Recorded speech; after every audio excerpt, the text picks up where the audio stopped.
Hollow in North Carolina. There have been several Bigfoot sightings. Hunters may need to be on the lookout for something other than deer when they hit the woods this week. He hadn't been spotted recently, but according to these pictures, the legendary Mothman is back. The number of UFO sightings is soaring tenfold over the past 25 years. Now, she's not talking about people. She is talking about ghosts hanging around what some say is a real...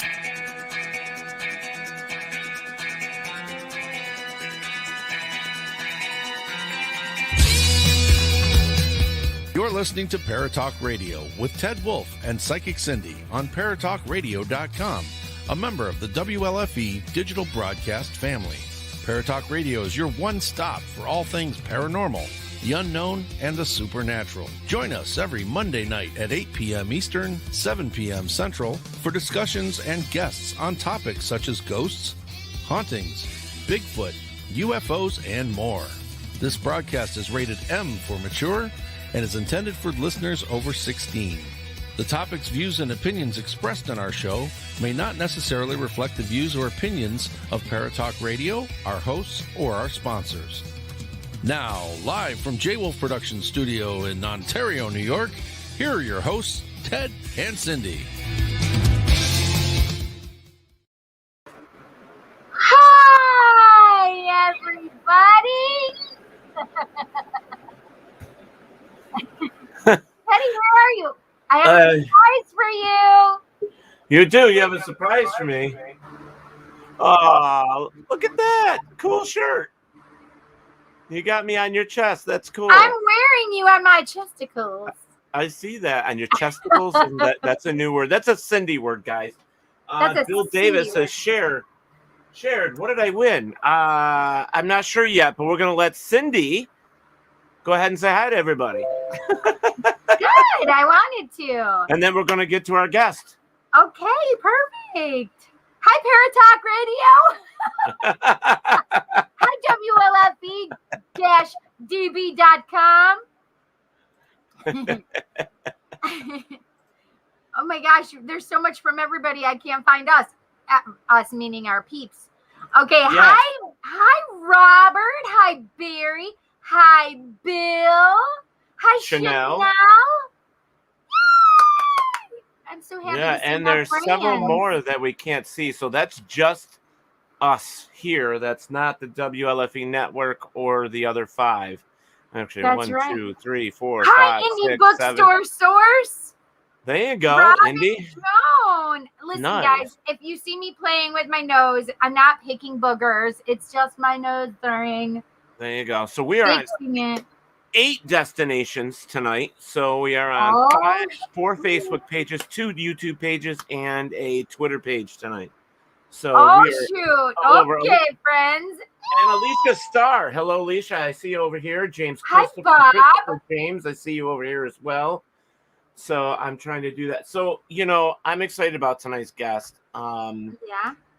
Yeah, I mean, this guy's been around in the paranormal field for a while. He's been doing some investigation. He's got some really good information and stories as well. So anyways, if you want me to, I'll get right on going here unless you have something to say. I just... nice shirt, Cindy. I have one just like it. So does Barry. It's kind of weird wearing myself. So does Robert. Anyways, we are talking with John Bullard tonight. That's right. Yeah, so we are talking to John Bullard tonight. He's been investigating since 2008. He's had childhood experiences, which has intrigued him, which has since he was 10 years old, between hearing voices and seeing shadow figures. He began investigating and researching locations. He's captured some incredible evidence at the King's Tavern. And I don't know how to say this. I'm probably going to get, real evidence, real things that us in the field can look at as well as ponder on ourselves, Nice. He has... Hi, Kristen. Hi, Tom. Yeah, and there's Matthew Ludwig. Hello, Matthew. So he's got a movie, and it's called The House in Between, that he's been studying for a long time, and he has a book called A Peek Through the Veil. So I have that stuff on the banner, so we'll get to that in just a moment. But let's get him up here. If he's ready to go, are you ready to go, John? John? Cindy Jr. and Ted Jr. Nice. There he is. He's like, I'm ready to go. He's good. John, how are you? Oh, he's so. I'm fantastic. Yeah, his internet's a little choppy there. Are you plugged into your Ethernet or just Wi-Fi? Let me my Wi-Fi. Okay, whatever you got to do. Oh, that was better for a second. Woo, that was a ghost image of John. There we go. All right, now you're moving. Now That's we see you. better. Much better. Is that better? Oh yeah. Better. That's awesome. Okay. Yeah, it's weird. I've never had issues before, so first time for everything. There we go. It's our fault, probably. We're here. There's lots of energy over here. We'll blame it So on hey, ourselves. Why not? there we go. Hey, but look, Go ahead. thank y'all for having me on. I appreciate it. Oh yeah. Yes, yes. But I was looking forward to it, so I started reading up on you some, and I'm like, oh man, I can't wait to get this dude on. Thank you so much. I Fantastic. appreciate it. You're welcome. So wait, so how long did you say that you were doing ghost hunting so far? It's been about 13 years since I've started my first investigation. I've been into it since I was really like 8 years old, 18 years old. I would always have things happen to me. So definitely not a medium. I'm not sensitive. The title of the book is kind of what I've coined, what I have, which is a peek through the veil. So actually with my grandparents who lived in a small town in Mississippi, my grandfather used to do estate sales all over the South. And a lot of them were Victorian. Yeah, for the school. So a lot of them were Victorian homes, and not all of them were, but there were several places that I went to with my grandfather. Actually, is where I would see shadow figures. I would hear voices, conversations, and I kind of like it started happening more and more, and I just kind of ignored it, I guess, and kind of put it off. And I'm like, well, I'm not going to go tell my grandfather because he was like an old stern guy, and he's going to be like, this kid's an idiot, So I started researching, whenever the internet was available and local things. It's kind of weird because I'm blessed to be where I am in the South with doing paranormal, with all the Civil War stuff that's happened.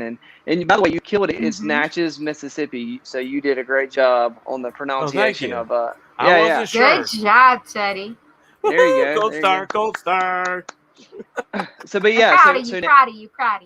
So Natchez, Mississippi and Vicksburg, Mississippi are two heavy battlegrounds of the Civil War. So I think per capita, probably because of how small they are, we have more antebellum homes in space right here in Mississippi than pretty much anywhere in the country. Wow. There's a lot of stuff that's still standing. You talk about late 1700s in the United States, that's old because we don't have a lot of stuff still standing from the 1700s. No, but we do. not. So we have some really cool structures here in the South. So it's a blessing to be where I am, to kind of validate what I wanted to experience, and that's why I went to King's Tavern. So that was 1780s, and I figured what better place to validate what I experienced as a child than to go to King's Tavern, and I had no clue what I was doing. I had the old little cassette little recorder, I had a camera. I had a couple of friends come with me because I was like, I don't want to go alone, and luckily that's a rule. Don't go alone. That is a rule. Never go alone. But, everything that I heard, I was hoping it was paranormal because I wanted something dramatic to happen to validate the things that I experienced as a child to show me that this wasn't just my imagination. It was something that was valid. Right. And we probably 6 hours into the night, we actually had a door open and a voice we captured. And I'll never forget that moment because it just kind of sent me into this trajectory of where I am now 13 years later because it kind of validated that I'm not crazy. This is real. There's something going on here.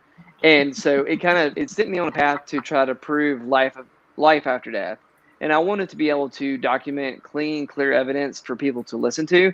And I do marketing as my day job. That's my normal job. And so I know that people have short attention spans and kudos to the investigators who put up hour and 20-minute videos of you investigating in the dark. That's great. However, nobody's going to watch that, right? So you have to package your evidence to be able to have people click and listen and look and then move on, because the majority of people are not into what we do. So, I wanted people to be able to see the video, hear the audio, and audio is one of my favorite things because, even if you have a skeptic, which we need skeptics, obviously, they keep us honest in the field for what we do. But, if you're capturing clean, clear EVPs, and if it's not fake, you have to have a conversation about what that is, whether it's interdimensional, whether it's paranormal. So audio has been one of my favorite things throughout the 13 years in the field. Oh, that's that word. He said it. Interdimensional. He had to say that word. He had to say it. Yep. See, John, I'm the skeptic. Oh, I caught it. I like it. We need skeptics. Oh, Bill Davis. I love it. We do. Bill. Yeah, for sure. Y'all watch my crap. So let me ask you, have either of y'all seen The House in Between? No, I have not. I want to. I just saw it. Now, I think I made a mistake. Wait, I don't know what that is. That's his movie. What are we talking about? That's so his The movie. House So let me tell you a little bit backstory about The House in Between. Please tell me about this. I want to go see it now. For sure. So what we did was there's a private residence, and I, as an investigator, I have not done a lot of private residences. I'm a selfish investigator, as in I like to investigate things that I like to investigate. I love history. I love Victorian mansions. And it's a blessing to be able to travel to these places, and the caretakers or the owners are like, "Here's the keys. We'll come get you in 12 hours." So that's all part of the ambiance. Gotta love that. Gotta love that. You know. Yeah, you build trust and credibility. So anyway, so I didn't do a lot of private residences, and if as a serious investigator, if you're doing something with a private residence and you're interacting with people who think they truly have an authentic haunting in their home, that's a lot to get into. If you take that seriously, to kind of interact with somebody, and if they are that traumatized that there's something going on, because majority of the time, clearly there's rational reasons and explanations for things that are happening in homes, right? Or there could be somebody who's got a mental state of something going on, and that's something that you either have to deal with or just tell them that you can't help them. So anyway, I had a very bad experience with a private residence prior to doing Alice's house that's associated with The House in Between. So I haven't done a private residence in years before a friend of a friend called and told me that this lady, she had a house that was built in the 90s. She has unexplainable things happening. She has lights in the house. And I'm like, that's interesting. She's about 45 minutes away from me, so not too far. So I thought, what the hell? Let me go check it out. And I'm glad I did, obviously. She's a psychiatric nurse, and I could tell when I met her, she was just genuine, authentic, and you could tell how scared she was. That was the biggest thing. I could tell how truly petrified she was in the house, and she didn't live there anymore. She actually bought another house to get out of this house that she built for her family in the 90s. And with being in the house for a short time, and I didn't tell her this story until about 6 months ago. So I held this story for over a decade. But I was sitting in the house and I was having a conversation with her, and up the stairs in her house, I saw a shadow figure out of the corner of my eye. And it kind of brought me back to when I was like a kid with my grandfather, because that's what I used to see in those houses. I would see shadow figures and hear conversations and voices and all that good stuff. So it kind of brought me back to my childhood, and I kind of connected with Alice immediately. And I was like, So I started dabbling in the house and investigating the house, and we started capturing some really incredible stuff that I've never captured anywhere. And I've been to some really neat places that people are familiar with, like Winchester Mystery and the Liskax Murder House and Waverly Hills, all these fun, cool places that investigators like to knock off their bucket list. But this house was just different. It was different in the way that the house was so consistent. So I investigated the house for about 5 or 6 years by myself until we brought another investigator in, Brad, who's part of The House in Between also. And what's neat about Brad is he's not a paranormal investigator. He saw it on the local news because they were doing news stories. The house got to that level where they started doing kind of some publicity and stuff like that. And I think it's great having Brad come in because, like you, he's a skeptic and he has no bad habits. So as an investigator, he hasn't seen things. He's not skewed. So it's nice to have a fresh set of eyes. And I think it's great for any investigator to open up your location. So like if you're actively investigating a location, don't close it off. Don't put your arms around it and lock it down. Open it up and invite other people in, because you need to have those different personalities, the different, methods, because we're all different as investigators. And I never consider myself a professional. I think that everybody has their own skill set. And if we merge them together, you can really get some great evidence and feedback. So with Brad coming in, we kind of propelled the house a little bit more forward. And we eventually, the house in between came to be because we got Steve Gonzalez from Ghost Hunters. He actually came down and he visited the house, and something happened immediately when he got into the house that was so dramatic that he ended up on top of a chair trying to figure out what happened. There was actually a light that turned off on command when he asked it to, and he was trying to figure out if we had some fake wires or something going on. Like he couldn't figure it out.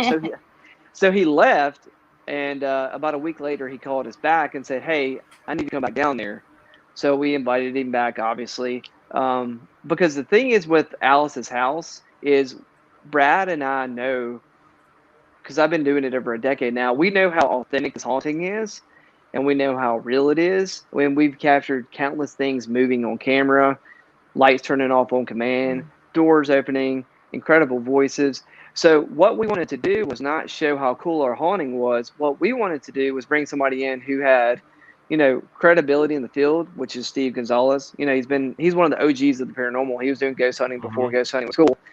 Right. But he's also very skeptical. Like he's not just going to say something's paranormal. You have to prove it to him on a scientific basis that there's something that's actually going on. Yeah, we know because we worked with him. We've worked with him too. We know we've worked with them. Yeah, he's a great guy. So we wanted to bring the best of the best in, and that's who we thought of. I'm going to get my Ethernet cord. Hang on. Okay. We brought him. Yeah, so we brought him in, and so he had the dramatic experience, and then he came back, and then he kind of he asked, have you guys ever thought about doing a documentary on the house? In which we have a lot of stuff documented, and my thought process was it'd be neat for the world to see what we've captured over the decade, because I hadn't put it all out there. Yeah, so we have a lot of stockpile stuff that we've never put out there from Alice's house. I mean, you said 5 years though, right? I mean, 5 years, that's a lot of stuff to collect. It is. That's the thing. So I did 6 years by myself, and then Brad came in. Yeah. So when the House in Between came out May 5th of 2020, weirdly right when COVID kicked off. So it was neat because everybody was streaming. So it had such success, and I think part of that was with COVID. So it's a blessing and a curse at the same time. But right. But yeah, the biggest thing with the House in Between, I'll say this. The first initial reviews were kind of harsh, and you can never make everybody happy. Right. But after people kind of let it sink in and watched it, the reviews were incredible, and the success of the film was beyond what we could imagine. And it's for 3 reasons. Number one, this is not a jump scare. This is not Hollywood. It's not The Conjuring, right? This is this is Alice's story, a homeowner. So it's a human interest story about her, and how a true haunting can affect somebody. You think about a house and a lady who lives there by herself, and things got so dramatic inside her house that she actually left. She doesn't spend the night there anymore. She built this house for her family, and she doesn't live there. That's pretty dramatic and sad. And then number 2 is, we have the paranormal supernatural aspect of it, because we have a chandelier going off. We have a baseball that's coming off the stairs by itself. And then we also have science. So what we did was we brought in physicists. We brought in somebody to check the leveling in the house, the electrical inside of the house. So we merged a lot of science with the paranormal and kind of blended it with Alice's story. And it's something that's unique and hasn't been done before. And what I love about it is you don't have to be into the supernatural paranormal to watch The House in Between, because it's more like a mystery, in my opinion. And it's really just authentic. And, with the guy that was checking the electrical inside the house, he put a big dip in his mouth and spit it out, And he's a good old... That's me. Look, that is totally Teddy. Look, but he's a good old boy from Mississippi. And it's one of those things where what you see on the film is authentic. We're not actors. I would be a terrible actor. So what you see is what you get. But it's neat to see some of the things that we've been able to capture. And baseball's one focal point in the film. But the backstory is we've been able to capture patterns. And there's a chapter in my book called Teaching the Spirits. And one of the things I ask about the paranormal supernatural is if you invest so much time in the same location, because we do feel like there's a male and a female that's dominant and attached to this land and the property. And, I've been investigating the house for over a decade now. So the question is, if there is truly intelligent beings and spirits who can communicate with us, if you stay there long enough, could you create a relationship with them? Will they help you out? If you watch the film, and I'm not going to spoil it because I really do want y'all to watch the Tell Sky I Said Hello. She's amazing. Love her. But yeah, so watch The House in Between. The last 10 minutes of the documentary, you'll see what I'm talking about. And so go ahead. Sorry to cut you off, but what I'm going to do is I'm going to put this out to all of our people in the chat room. I want you to go out, rent this movie, watch this movie, and then let's say 2 weeks from now, gives you guys 2 weeks to watch the movie. Come back and give us your opinion of the movie, because I'd love to know what you guys think. Now, we always do that stuff, but it'd be nice if you guys get involved and do that also. So make sure that you guys watch the movie. And get back to us, and we'll forward your information to John. How about that? And what they think. That'd be awesome. Yeah. And go to the houseinbetween.com, and it's on 28 streaming platforms. So I think there's a couple that it's still free on. So check it out if you have one of the streaming platforms that is free. We just want everybody to watch the story and watch the movie. And what's neat about The House in Between is the feedback is so many people have watched the documentary, not just once, but they're watching it 5 and 6 times. And I think that's really cool. And there's a lot of paranormal things that are in the documentary that we do not highlight. They're Easter eggs. And we did that on purpose. We don't want to highlight every single thing that happens in the film. We want people to watch, and the people who are into the paranormal, you'll catch those little things. But it's a very interesting documentary. We brought a medium in, which Steve does not care for mediums per se. So he had to wrangle on somebody. We brought him from Seattle. But it was really interesting to see what she was able to do and what she was able to sketch, and how she predicted some stuff at the beginning of when she arrived at the house, and how it transpired at the end of the documentary. So it was, definitely, hey, look, I'm biased because it's one of the films I'm in, but it's a very unique documentary. What I'd like to do quick here is, one, I always say hey to D, one of my friends from my new job. Thank you for popping in. That's awesome to see you here. I just wanted to go over a couple things. Like, the directors were actually Steve Gonzalez and then Kendall Woolton. And then you had Aaron Brown and Justin Brown both in there, and Amy Bullard, I'm going to guess is your wife, right? That's her. Yep. Yeah. Very, very cool. You have some really good names in here, people that we know, in fact. So that's great. Very cool. Yeah, Kendall and Vera, they just did the Sleepless Unrest, which is about the Conjuring House documentary. Right. So that also was very well. Having Kendall, because Kendall has been attached to Ghost Hunters with Steve, because he was the cinematographer for like ever. I think Kendall told me he's been to like 500 locations. Yeah. So Kendall's been to more locations than I have. I love him and I hate him at the same time for that. You know what though? I mean, we sit here as paranormal investigators ourselves, and all of them that we have interviewed over the past 5.5 years here on Paratalk Radio, and the ones that I've known, I've been doing this since 1985. Okay, so you're talking 37 years. So that's the year I was born. Oh, see, there you go. So it's When's a your long birthday? time. March 12th, 1985. Oh, Pisces. Okay. But as I was saying, was that it doesn't matter how many locations you get to, and we do more residential than we do and commercial. For the commercial stuff. So to me, I look at it as, it doesn't matter how many locations you go to. It's more about what you experience, what you're able to take away from it. Exactly. Because we know there's teams out there that are just doing it to get scared. They're doing it to, for the adrenaline rush. But then there's some, like with you. Like, I spent 3 years at locations. Right. Easily. because I really wanted to get in there and Bill. figure out what was going on. I didn't want to Right. just, go and say, oh, I was here for 8 hours and blah, blah, blah, blah, blah. That's not how it works. No, it's but not. A lot of people say they do. Yeah, and somebody asked me one time, a guy asked me, he said, why do you think the scientific field, because we've been working with a lot of people in the scientific field, they asked me, why do you think the science field doesn't take what you guys do seriously? And it's really as simple as this. Oh, Sky, she's amazing. But it's as simple as this, though. So like you said, there are people who take this as a passion, and you do this because you have a passion, and that's the fact.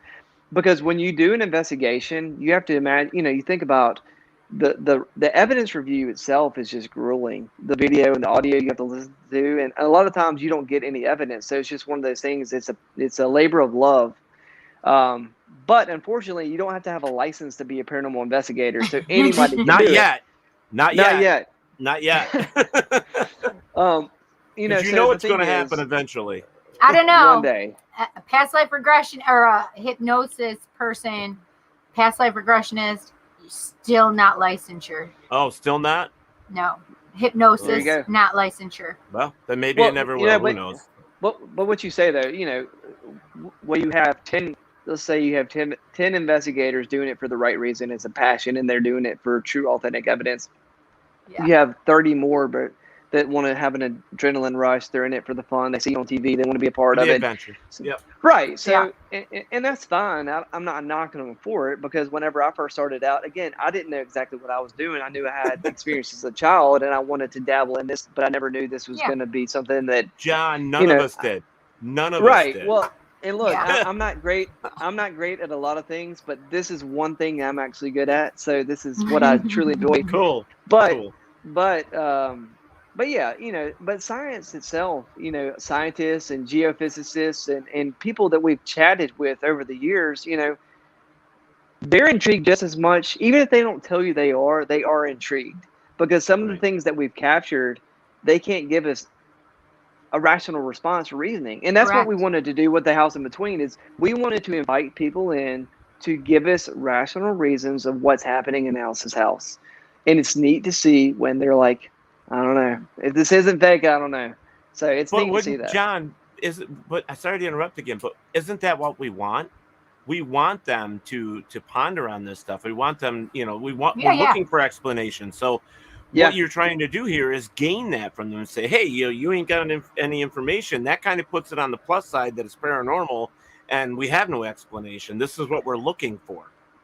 Right, and I think that's what the House in Between, because Alice's house, what I consider now is a case study, and I always say it's kind of like a puzzle. Like we're putting pieces together, but it's like, oh my God, I like. They're still like. He's great, because that's how I talk. They're puzzles. You get puzzle pieces. Yeah. You gotta put them together. Right, but there's still there's 15 pieces in the house that are scattered somewhere. We just can't find them yet, but we're gonna keep looking. Yeah, right. But we're gonna keep looking. That's right. I love this guy. Oh my God. He's married, Teddy. He's married. Hey, I don't care. We can still be best buds. Yeah, you can be best friends. That's it. There you go. So now Bob has a question. He wants to know, but who is they? I'm guessing you're just talking about random people in the field that have experience and knowledge that you may not have, correct? Right. So who is they? I wonder if he's talking about like the spirits that I'm talking about in the house, or Bob, be a little more specific with your question. Barry March says, who knows? They may set up professional standards for paranormal investigating. I'm 50-50 on this. I think the majority of paranormal, I think a lot of people are. I think they're kind of like, I don't know if I'd want licensure, to be honest, because I mean, do I have to go through schooling? Do I have it? But because the problem with when we standardize it and now we have schooling, who the fuck is teaching us? There may be some crazy ass mofos that are teaching. No, I don't know. Somebody that doesn't have Could you imagine as well. ZB? Yeah, let me Could answer you that. imagine ZB being the trainer? No. So let me answer that. So I'll address that. So I absolutely think that we can never standardize it, because you have to understand every investigator does their own thing, and certain things work for different investigators. So part of my book that I did, shameless plug. Well, that's a big so book. part of my book, Please. it is a big book. And by the way, I'm going to put it closer so we can see it right up there. I love that cover. That's cool. So I want to know, is it big reading though? I mean, is it big letters? If you write like me, I've got to know. Look at that. He writes like me too. So, all right, two things. I'm going to get to the book, but let me get back to. There we go. So let me go. So the equipment. So going back to standardizing it, you can never standardize what we do because every investigator has their own niche and their own way of investigating. Like how I investigate, I have success with it, and that's why I write about it in my book how I've had success. So, and this is not a paranormal handbook, but it kind of is. If somebody wants to read it and get some ideas and how to be efficient, like one of the chapters is structured investigations, and it tells you how to be efficient with investigating because it sucks going in there not knowing what you're doing because you can waste a lot of time and a lot of energy. So it's just a little tidbits. But for example, let's just talk about a REM pod real quick. So, there's people who and here's the thing. People like devices, people don't like devices. So with a REM pod, I'm going to bring this up specifically. Hear me out. So you have to know your equipment. Right. What's the purpose behind it? Who built it? What are the things that give you false triggers? And what are you and what your intentions are with it?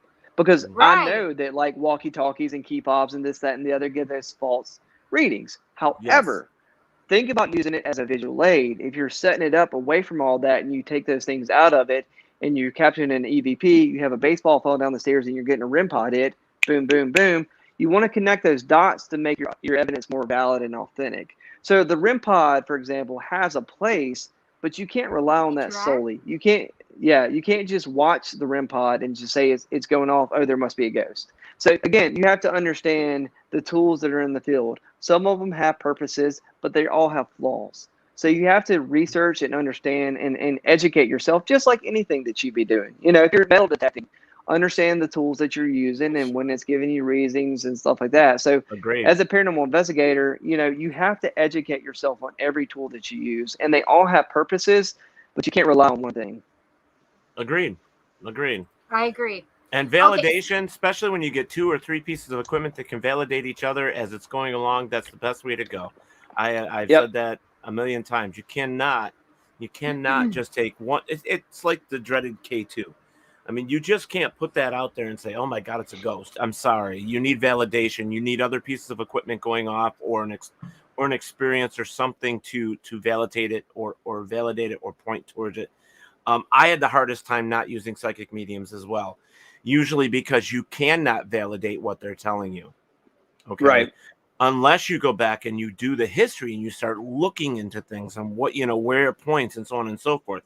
We here at Paratalk Radio, we preach this all the time. A, the best equipment you have is yourself. B, a flashlight, a recorder is probably the best tools that you can have, especially starting out, because your personal experiences do help validate, and they are something you want to pay attention to. Fourth, if you're going to go out and do this stuff as a professional, as they say, or somebody that's really into the field, somebody that wants to validate stuff, even if you just want to go out and get scared shitless, whatever you want to do, be aware of all the things there. I mean, within the location that you're at, no running, no alone, so on and so forth. And your tools, just make sure that you're comfortable with them and you educate yourself on them. And for the biggest thing with me is, if you're going to do this, educate, learn. Know that you are not the person that knows it all. There's always somebody that has something that you don't know. And I say it 100 times. Everybody has something to bring to the table. Everybody. So I don't care if you've been doing this 50 years or 2 years. Everybody has something that can be used to help this field, if that's what you want to call it, a field. Yeah, for sure. And the biggest thing is stay humble. There's absolutely nothing that you've done is better than anybody else. You may have gotten lucky and stumbled on something, or like Alice's house. It's a blessing that Steve came along. We were able to do this documentary, and it's really neat because I think it helps the field, and that's the biggest thing. Is I think this film helps the field, and it shows what we're doing to do our due diligence and show credibility with investigating, right? And the same thing that I've talked about in the book is, like you said, you have to understand what you're doing, and and again, audio is one of my favorite things. Capturing a clean, silent EVP is beautiful. And I use analog and I use digital. And a lot of people, your fingerprints are unique, right? So when you get arrested, they fingerprint you. But your vocal tone itself is unique as well. So if you're capturing, for example, there's a male and a female at the house between Alice's house. The male has a deep vocal tone. The female has a light vocal tone. We've been able to document and recreate those same voices over a decade. So for a skeptic, that's amazing. That's amazing. Yeah. So for a skeptic to come in, that's totally fine. But you have to have a conversation, and that's one of my biggest sentences that I always say is you just have to have a conversation. I'm never going to try to push my beliefs on anybody. All I want to do is show that what we've captured and what we have validated, if you don't believe it, then just tell me why you don't believe it, because you can't just say it's fake. Because if it's not fake, then you have to have some kind of rationality of what it is, right? Yeah. You have to have an open mind. You have to go into these places too thinking, you know what, we may get something, we may not get something. You can't think that it's haunted as soon as you get there. I mean, there's so many things when you go into these places that people set themselves up for it. And they come out with false positives, or they come out with false information, or they come out with nothing, and then they get all mad and upset. This place ain't haunted, blah, blah, blah. But, I think we beat our fans up a lot here. We beat them up a lot. I hear little kids. Yes. Yeah. Hi. Say hello. What's your name? I got my earpods. His name's Ian. Ian, what does he have on his shirt? He has a shark on his shirt. A shark? I miss my boys being that little. Say hello. Bill says sometimes team members specialize, one on audio, one on video, and that's your primary, then buy the good stuff. That's what I was giggling about because I read Bill's. Sorry, you guys. I figured that if I just got this, then I could take it on and off. Because I'm having hot and cold flashes. So over here on one of the other feeds, we actually have Bonnie Swift in here that made the comment about, Bonnie. And she said her daughter was born June 25th, 1985. That makes her, the same age as well. Yep. Kimberly Ann is watching. And Bonnie says to Ian, what a little cutie. And then Suzette Dixon is also watching. Hello. Hey, Suzette. Yeah, that is my little fruit fly from my job. I call her fruit fly.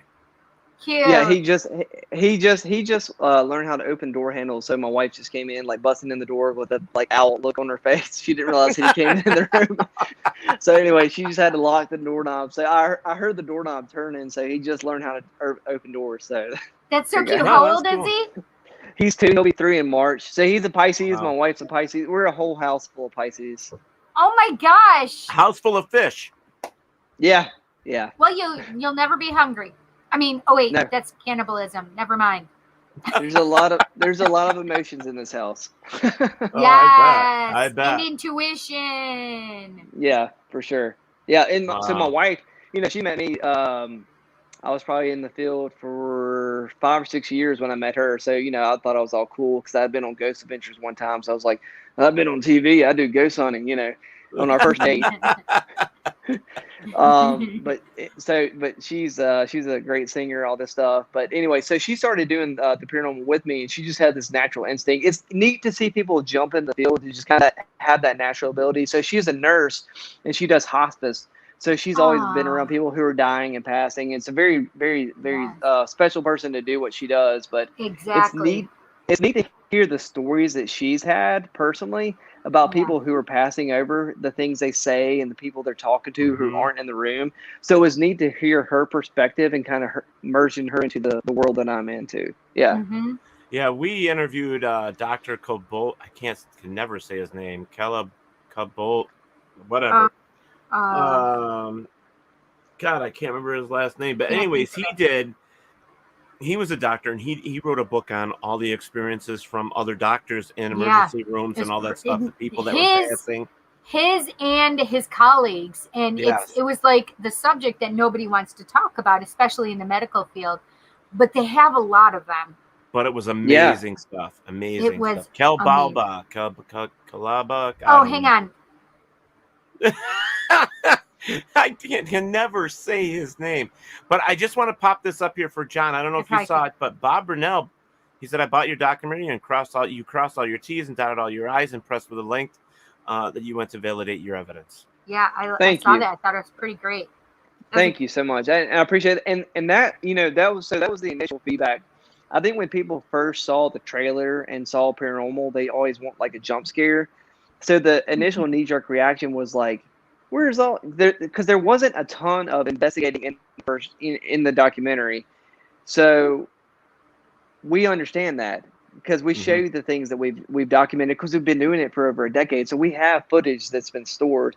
What we wanted to do was talk to Alice, kind of build her story. And then the coolest thing about the House in Between is to see Alice, the homeowner, be embarrassed and shy. And she didn't want to talk about it. We're in Mississippi. It's still the Bible Belt. It's not something that you go tell everybody like, hey, my house is haunted, But to see her confidence grow with people who support her, not only from like the United States, but around the world who have sent her messages, letters, and stuff like that. So to see her move forward and to try to get back in the house slowly, that's been, because that's what your goal is whenever you take on a private residence, is to help whoever you're dealing with. Correct. And it's been a long road. It's exhausting, but it's also very rewarding, and we've captured some really cool stuff along the way. So let me ask you, John, has she actually moved back into the home? She is not. Not fully. She goes there more than she used to. Like, she'll go hang out during the day. She'll check the mail, and but when nighttime comes around, she does not stay at the house. Yeah, she does, and it's not to be dramatic because like obviously she would love to stay there because her other house is like half an hour away. So like if it's 7, 8 o'clock, whatever, before it gets totally dark, she'll leave and have to drive home. And somebody's asked me before, like, are you scared of the house? And my response is, I'm not necessarily scared of her house, but you learn to respect what the house can do. So, I've experienced some very dramatic things in the house. One of the most dramatic things that had happened, if you watch the documentary, you'll see there's a chandelier in the living room and it'll drain on command. We've had it checked out and all this good stuff. Wow. But the first time that it did it, I was doing an EVP session with sitting in the chair with my back to the chandelier, and all the other lights in the house were off. I had 2 people in the house with me, and I asked for 2 names. And I just felt a shock to the back of my neck. It went from my neck down, my neck down to my back. And I ended up on the floor on my knee. It sounds super dramatic. But the chandelier had drained. And that was the first time it ever happened. I didn't realize at the same time that the light went black. So it was totally dark in the house.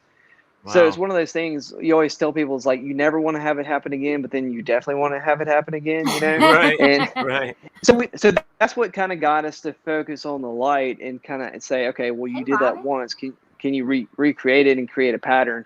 Because I think that's one of the biggest things too in the paranormal field is if we can create patterns to show the validity of it happening over again on command, that kind of, it helps it stand alone on itself. And that's what we've been doing at the House in Between.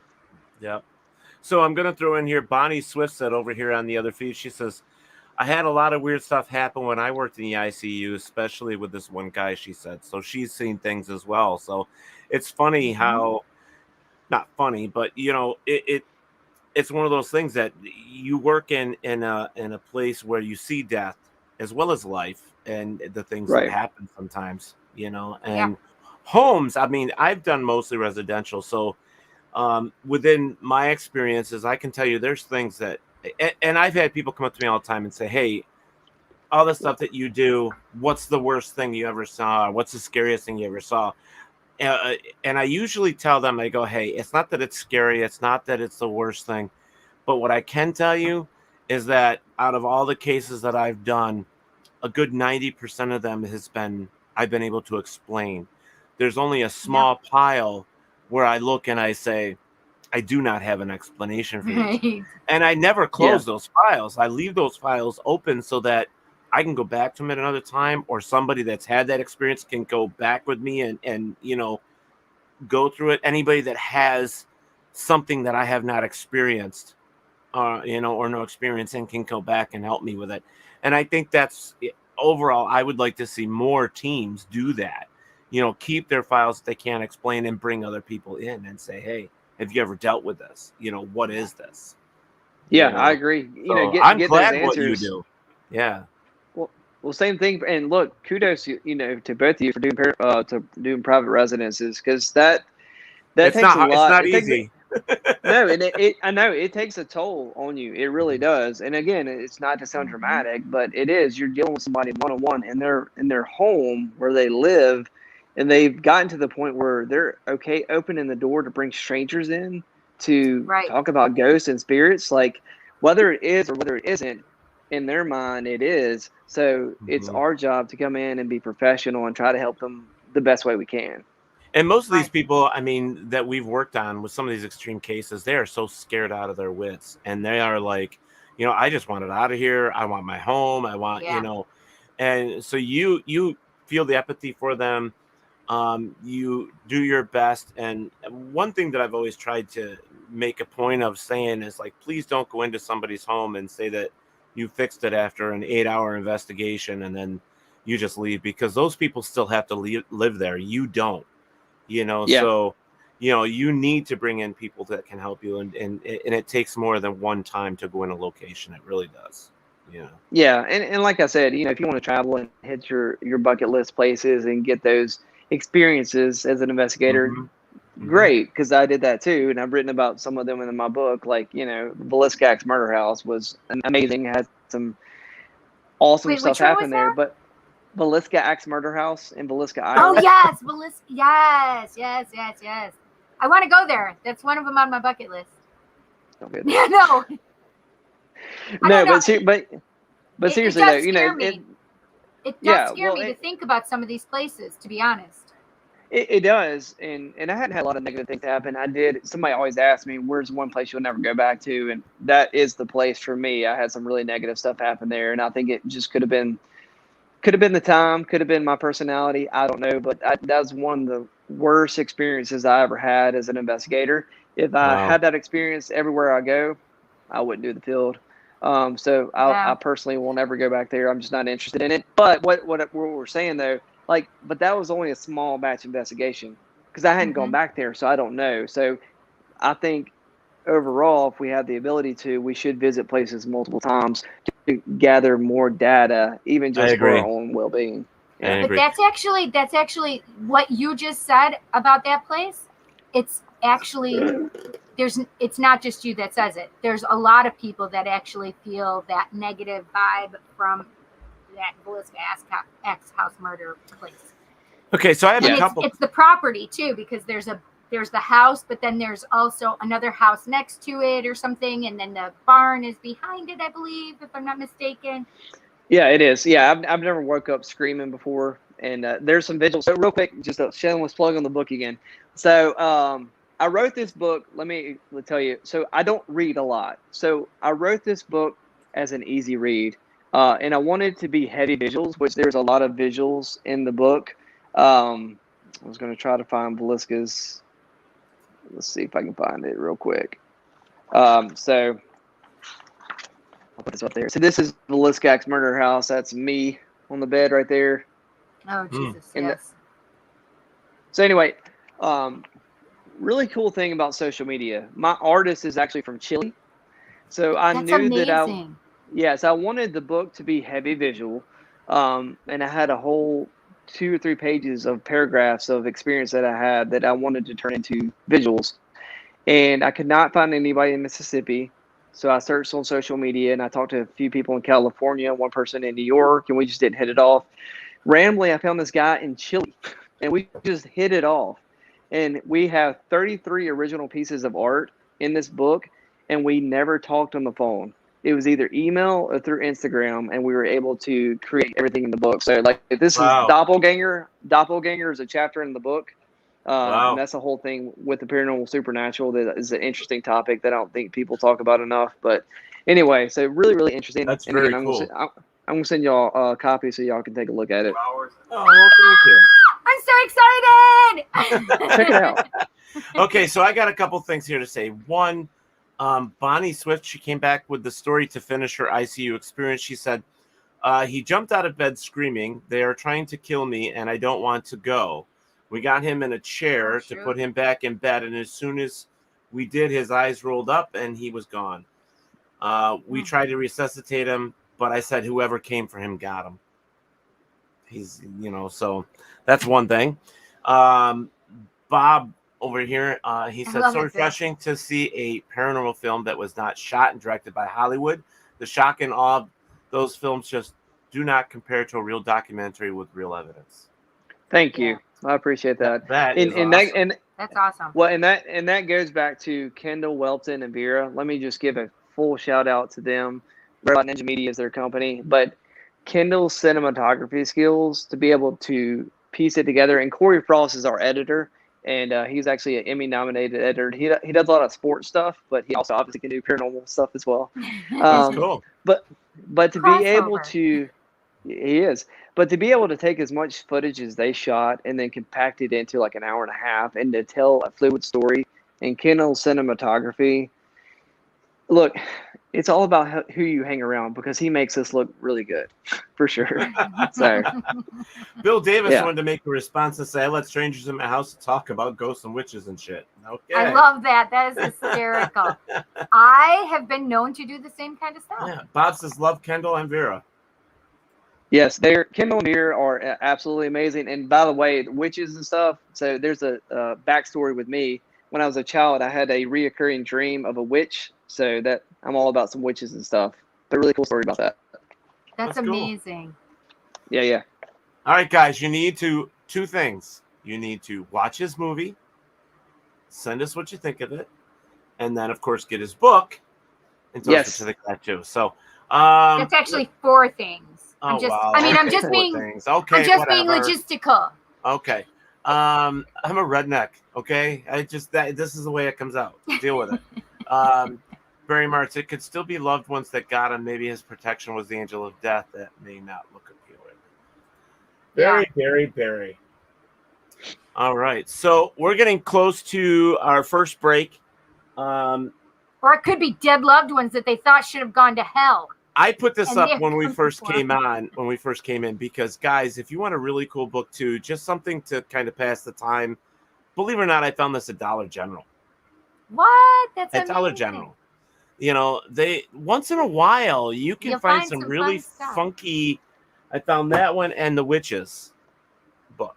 Oh, they're magazines though, right? So it's like $15 or something for each of those magazines, right? Actually, they're $12.99 a piece.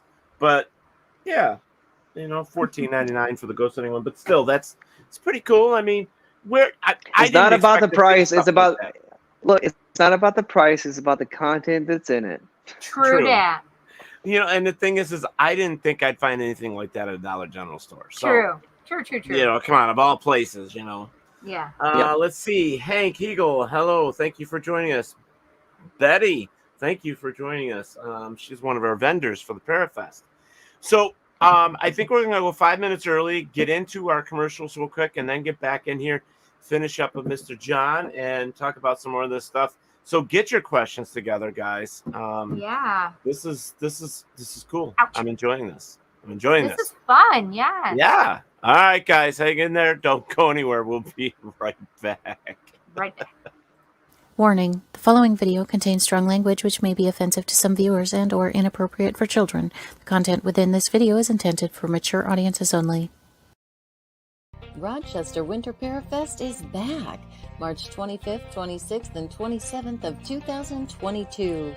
Come say hi to Naked and Afraid celebrities Melanie Elizabeth and Trent Nielsen, Haunted Case Files Jack Kenna, Monster Quest Steve Coles, and more. This event has it all: paranormal investigators, UFO researchers, Bigfoot researchers, and even photo opportunities for the kids with Buddy the Bigfoot. Oh, okay, adults too. Come on down and get a tattoo from Ink Master Tony DeVille. There is psychic gallery and individual readings, as well as radio personalities, authors, jewelry, makeup artists, and so much more. It's only $15 per person, and children under 10 are free. March 25th, 26th, and 27th of 2022. For more information, go to WLFE-DB.com. Yes, Winter Parafest is back. Valley Oak Event Center, Geneseo, New York, next to Denny's.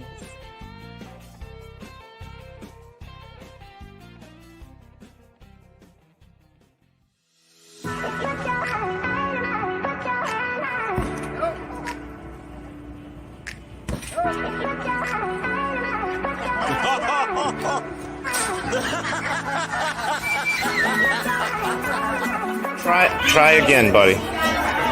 Try again. Yay!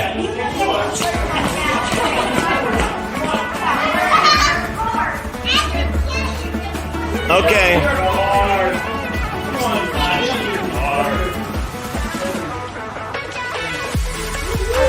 Oh yeah! Good job. Oh.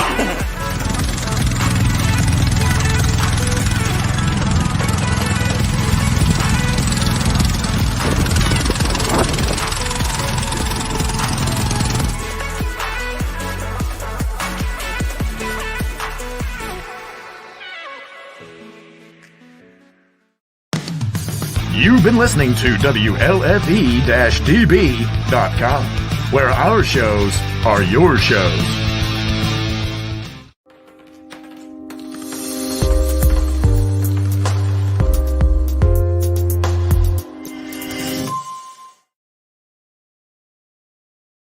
All right, so now we're back to our program, as they say.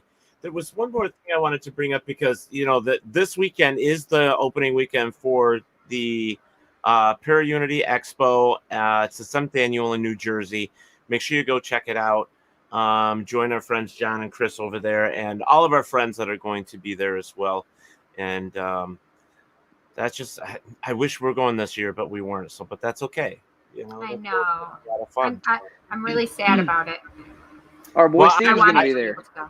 I pitched to John. I said, John, you need to think about going to some more events. You know, you need to get out. I know. There. I need to get out of my house and actually get in the car and go to some of these events. I agree.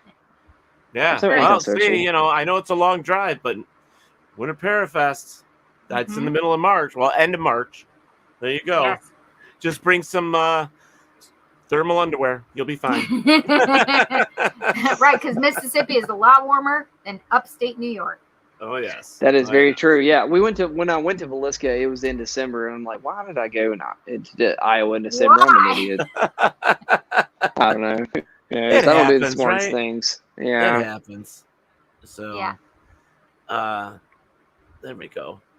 See, it keeps getting warm and cold. I know. I thought I saw I thought I saw a fan on you, and then you get the blanket. I'm like, it's like a conundrum. I'm confused. Like, what's happening over there? It is. So it's called hot flashes. I don't know, but the shirt looks good on you, Cindy. I really am glad you got it on. It's so fun. I decided You're rocking it. Thank you. Thank you. So, let's see what we got over here.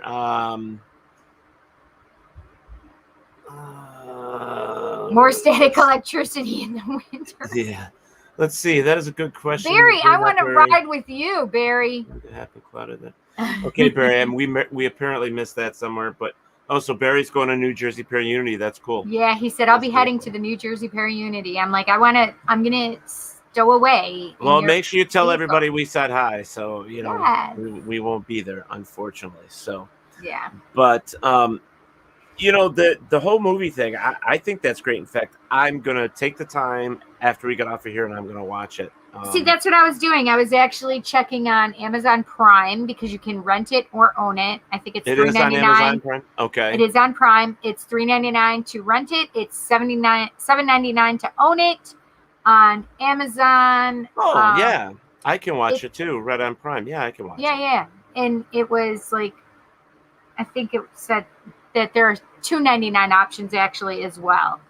If you have for rental, if you have SD. Standard That's cool. digital. I don't know. You have to see this. You have to see this in HD. You can't see this in SD. It's all messed up. So make sure you get HD. I know. That's what I was like. HD is $3.99 to rent it. So do it. There you go. I mean, just spend the $4 more and buy it. You can watch it. Yeah, you don't need that candy. You don't need that pop. You know, That's right. Watch the movie. Two Starbucks coffees. Yeah, actually, for sure. 1.5 Starbucks coffees. Come on, let's be real here. Well, it'd be 4 of my teas. 4 of your teas, yes. Yeah, and whoever watches it, definitely give us feedback. Let us know what you think about it, because I'm always intrigued by people's responses from it. And again, it's so different from anything else that's been put out and how it's put together. And the biggest thing is, and the most unique thing is, which we're excited about, is people want more. They want to know what happens. And I'm not gonna give spoilers. But if everybody keeps watching the house in between and keeps hyping it up, then what we want to be able to do is tell Alice's story, because just like you said, you can't fix a private residence in 8 hours. Right. Well, you can't show an entire documentary that you've done in 10 years in an hour and a half. So there's so much more that's happened since obviously we were at filming. We're still actively investigating the house. Alice is still not inside the house. And we have had the most dramatic stuff happen in the last year and a half. It's like, I don't know how to explain it, but it's just like it's propelled forward in a very unique way. So I won't go into detail and give spoilers, but it's the whole teaching the spirits concept. I always say, ask a weird question. There's no weird questions. Look what we're doing. Well, it gets weird when I start getting visions. Yes. Okay, what does a person with an axe mean to you? Oh God. Is this that can mean it? Well, I don't. This is because we weren't talking about Velisca, so I know it's not that. Okay, was there a man with an axe in the area of Alice's house? Because that's what you were just talking about when it just happened. So I will say that there's 2 dominant spirits attached to the property. One is a man and one is a female. So if you're talking about an axe and the man, that could definitely be conjoined together. So the Steen family actually founded Florence. So Florence, Mississippi is a very small town in Mississippi. Mississippi is full of small towns in itself, but Florence is a tiny town, right? And the town burned twice. I don't have very good.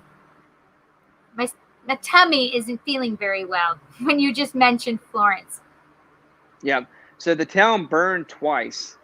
So the historical lady who's in the documentary, if you watch the trailer, she's a very old lady at the front. She's like 96.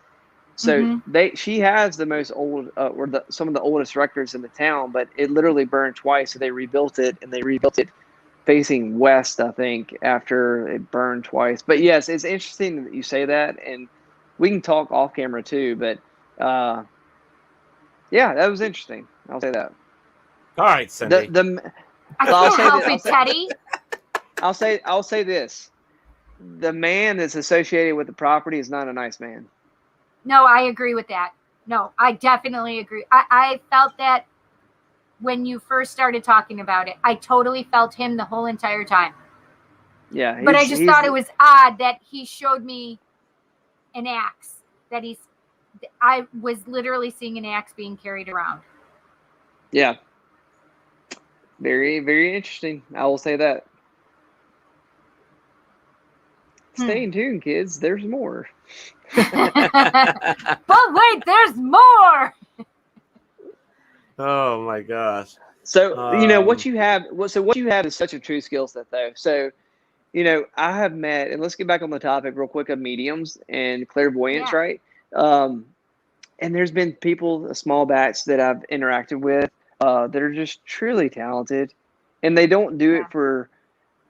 They don't do it for publicity. They don't do it for fame. They do it because it's just something that comes natural to them, and they just help people. And I've been able to meet a handful of people like that, and it's so incredible. and I hate you for it because I'm so jealous that I can't do it.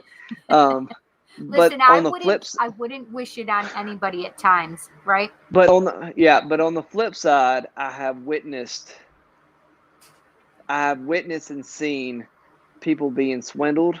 I have seen even somebody coming into Alice's house one time, and I've seen somebody trying to take advantage of her. I stood in the corner. They didn't know that I was watching. I obviously let her know after the fact, but it's the same thing with the paranormal field. You have people who do it for the right reasons, but then you have everybody who wants to consider themselves, So anyway, so kudos to you and having that skill set and using it for the right reasons. And if you watch the documentary, this is one thing I'll point out to kind of give you the peek through the veil. There's a old clip of me in the documentary kind of showing some of the stuff that I've done over the years. I had the Justin Bieber hair swoop. So this is the old video. But I was testing out a camera in a cemetery actually, and we captured a little boy's voice, and I hear it like my naked ear hears it, like somebody talking to me. But I had 3 other people around me, and nobody else heard it but myself. So that's it's cool. I captured that on film randomly though, because it kind of shows what I'm talking about when I say I peek through the veil. I can't hone what I have. I don't know how to, make it more consistently, but it just, things come to me naturally. And that's kind of what pulled me into the field. So just a visual representation on film that I got lucky to catch to show people what I'm talking about. Right. And I feel like the more you use it, the better it gets, right? Yes. So I'm all about practicing. I was never trained. Like everything that I do, I learned myself. And the only thing that it was just repetition, or I heard something that another psychic medium could do, and I'm like, oh, I wonder if I could do that. And then I do it, and I'm like, okay, I can do that too. Yeah, that's it's really by just playing with it, really. It is. Well, and that's the same thing in the field as an investigator is you got to try stuff out, and for example, Florence burned twice, right? So we have EVPs in Alice's house. Every time you say that, I just want you to know I hear screaming every time you say that. I understand. I do understand that. So again, check out the house in between. I think that'll give you some more insight. But we've captured EVPs throughout the years of I can't breathe, it's hot, this, that, and the other. So we do feel like there was a fire on property. So as investigators recently, I'm a big Halloween guy. Who knew? Obviously. Me too. But so we took one of my fog machines that I have for Halloween and we put it inside the house. So we simulated a house fire. So we wanted to do that as a trick, and we want to be respectful, but we're trying to get a reaction, right? So we documented what EVPs we got, and we got some really cool stuff. Again, I won't go into detail, but it's neat to kind of think outside the box and learn your location, learn what could have happened there, and then put it into play. Signal. We were screaming like there was a fire, there's fog in the house, and it was cool to see the reaction that we got. That's amazing. You just plugged Teddy's book, by the way. It's Think Outside the Paranormal Box. Thank you. Me and Teddy are best friends. That's right. That's right. Screen high five. There you go. It's like stepbrothers. It's like, did we just become best friends? There you go. Did we just become best friends? There you go. That was one of my favorite moments in that movie. Robert White, Mr. Robert from Australia, outside the fire bucket. I like it. Cindy, what happens at the end of the documentary? I don't want to for anybody. There you go. They didn't tell me the ending. That's good. I mean, obviously, you have to figure it out. There is no ending. It's an open end because it's. But you'll see. I'll tell you. Watch the documentary, and a good example. So I call Alice's house the paranormal Powerball because I do believe and I do truly feel that there is a male and a female spirit that is attached to that property that understands that we're trying to help them to solve whatever happened on that property and to help Alice. And when we need them to react and respond to us, they do not let us down. And I know it sounds crazy, but I always say it's crazy until it's not. And also, I want to go there. Another thing that I always say is the definition of insanity is doing the same thing over again and expecting different results, except in the paranormal field, because you have to have patience. You have to do your due diligence. And for example, there's a baseball that's highlighted in the film. So their stairwell in her house is a high traffic area. That's where I first saw the shadow figure. Okay. So what You're making me nauseous again. I'm sorry. So what after the chandelier, is it my face? No, I'm just kidding. So after the chandelier, Ooh, just got hot again too. After the chandelier, we wanted to focus on the stairwell because we knew that was a high traffic area of activity.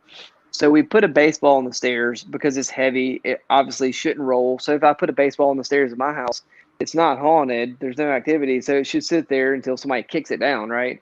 And we also did the baseball because it has stitching on both sides. So if it does move, we can have a visual pinpoint of if it's turned left or right, we see something on the ball. Right. And we set the baseball there. We did that for 6 months.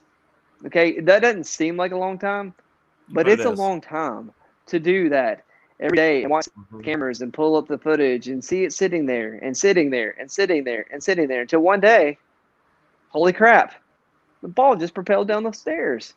And then we set it up there, and guess what? It started doing it on command. Okay, so I need to ask questions again.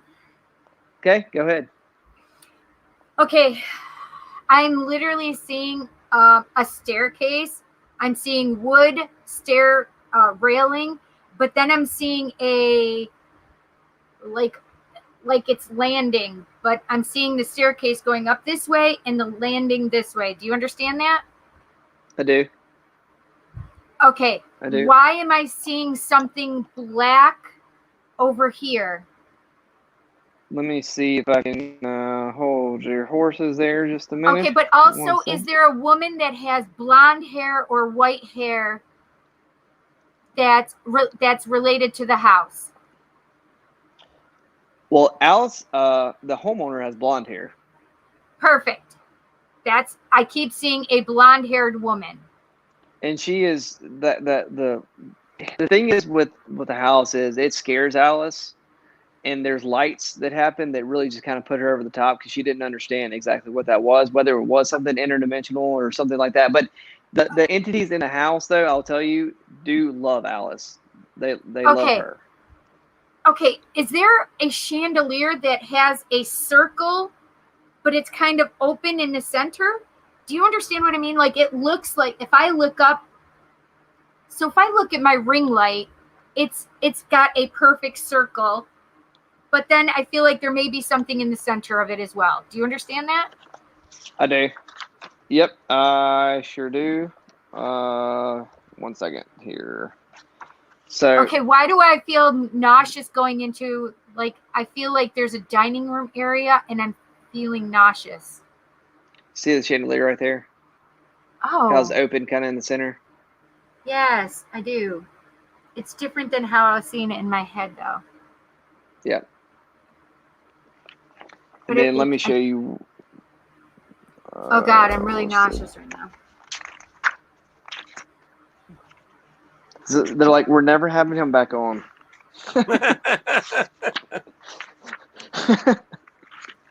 Can I say this? Your guy is really strong. Yeah, that for the batch of people who I've talked to, that is the consensus is yes. Okay, do you understand if I feel like he's standing in the middle of the stairway? Uh-huh. So so when you say black, so that's one of the first things. Like I said, I saw a shadow figure in her house. It was a black mass moving her up her stairwell, and throughout the years I've been at her house, there's been probably 12 to 15 different people who have seen a black mass up her stairwell, and that's kind of why we focused on that area. I just keep seeing him standing in the middle of it.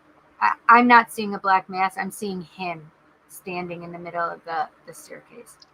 Do you see any? Oh God, I'm sorry. Any? No. Do you see any physical features that you could tell, like a hat or a mustache or glasses or fat, skinny? Anything like that? His nose seems very like this area seems very predominant to me. Like if I saw a picture of him, especially his nose, I'd be like, that's him.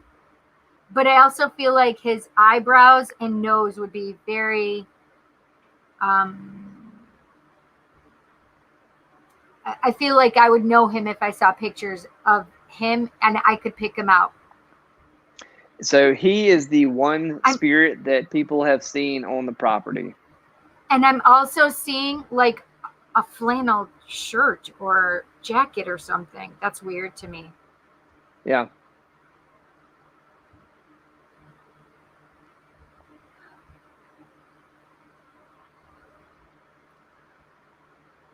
She tapped in. I love it. Okay, so I know you said Mississippi, but I shouldn't be feeling like a basement or something, but I feel like a basement or something. See, that's the hard thing is we don't know because the town burned and all the records burned, so we don't know exactly the dwelling that was on that land before. We know the family who owned that land. We know who they are, but we don't know exactly what was on that property. It's weird. Because I keep feeling like open the hatch and go down in there. Open the hatch and get down in there. I don't know That makes what that sense. means. It makes sense, though, to me. We can talk off camera, I guess. I mean, and one thing we've talked about with the house in between, obviously, because it's not rocket science, the house was built in the 90s. It's not a house that's on its land, for sure. There's the heartbeat is the land. Okay, I keep seeing green, and I keep seeing green grass, but then I go inside and I'm seeing green inside too. Do you understand that? Mm-hmm.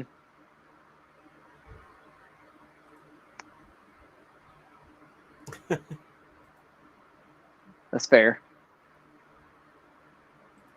There's no unibrows here.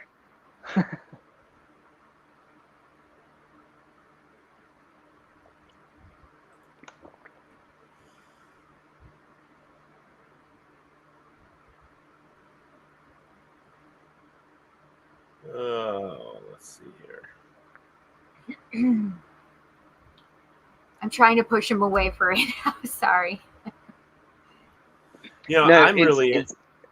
Go ahead. No. You go ahead. Well, I was just gonna say I'm really interested in seeing this documentary, this movie. Me too. Obviously, yeah. I am now. Now I'm scared though. What? So I'll tell you this. I'll tell you one thing. So one of my favorite parts of the documentary, because I didn't see the full film, obviously, because when the medium came, Steve does not like mediums, as you know. So he got this medium. He did not tell a soul. Kendall, Vera, nobody knew who it was. Steve contacted her and said, I have something for you to do. We're going to pay you to come do it, but I'm not telling you anything. And Steve had her, he knew when she was coming in on a flight. He picked her up. He drove her to the house. Nobody was allowed to be there. He removed everything. And what I you'll love that. see. That's exactly how I work. Yeah. That's exactly how I work. What you'll see in the film and what you're feeling is connected. So when you see it, you're going to be like, holy crap. And there's one thing that happened in the film, and I'm not going to spoil it, but when she was inside the house when it happened, it instantly gave me full chill bumps, goosebumps everywhere. And it's hard for me to have that happen because I've been in the house forever. Look, I've been in the house for over a decade. And what happened with her in the house when they had her film has never happened since I've been in the house. And I know how thick and real it was. And when she came in the house felt her energy and it reacted to her. Okay, does that medium have dark hair? It's weird because yes and no. That's okay because so they just showed me a woman with dark hair and some loose curl, longer hair. And as I was saying it, I had the chills. Yeah, it changes. So yes and no for that. But yeah, I want y'all, and seriously, when you watch it, let me know what y'all think. Like what your full reaction is after you watch it. I'm really intrigued because now with all this stuff with Cindy, it just makes it more like I definitely got to watch this now. I can't help it, especially when we have guests on here that have any relation to a house. I can't help it. it just is me, and I go into the house. I can be remote. It doesn't matter, and I will get things. Okay, I'm supposed to bring up the bathroom now. Okay. They just said that. Do you understand why I have to bring up the bathroom? More recently, yes. Okay. And so this is obviously, so it doesn't matter if I watch it. This is just validation for you. You understand that, right? Yep. Yeah. And this is why I find it fascinating, because you're just. Oh, that's funny. Wait, you had peaking energy too? Like,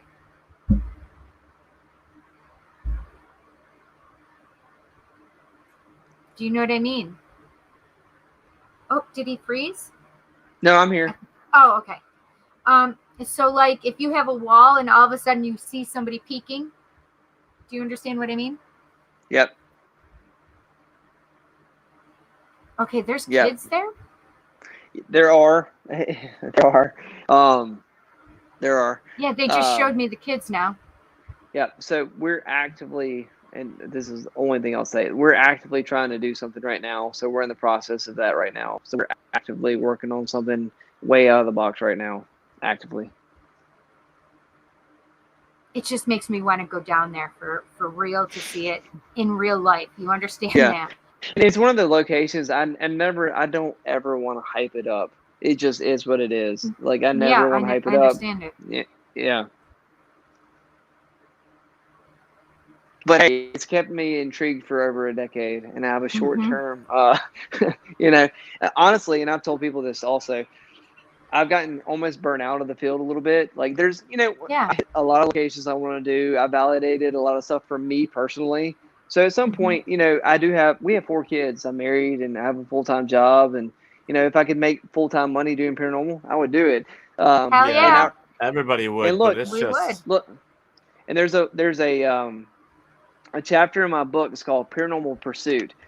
And I love this chapter because, I'm never going to apologize for for having success in the field, right? I'm excited that the House in Between had the success that it did. If I was able to do a TV show and I could do this as a full-time job, then I would do it, and it helps you as an investigator put your information out there. And when I say a TV show or something like that, the reason I say that is because I would be able to travel to locations that I couldn't do normally with my normal daytime job. And to have resources to kind of put out the things that I want to do to share the investigator that I am. So don't ever be embarrassed or ashamed about having success, whether it's a podcast, whether it's you're an investigator on a TV show, this, that, and the other. Like if this is your passion, just like any passion, if you're a cook and you get a cooking show, are you going to be ashamed to have a cooking show, to do something you love? So, if you're in the field for the right reasons, it will translate to film. Or to TV, or to whatever you do. Bring it on. Okay, do you understand that there's an invisibility shield over that house? This is the only way I can explain it or describe it. So if it feels or looks like an invisibility shield to me, but also it could actually be like a time shift thing. So let me tell you this.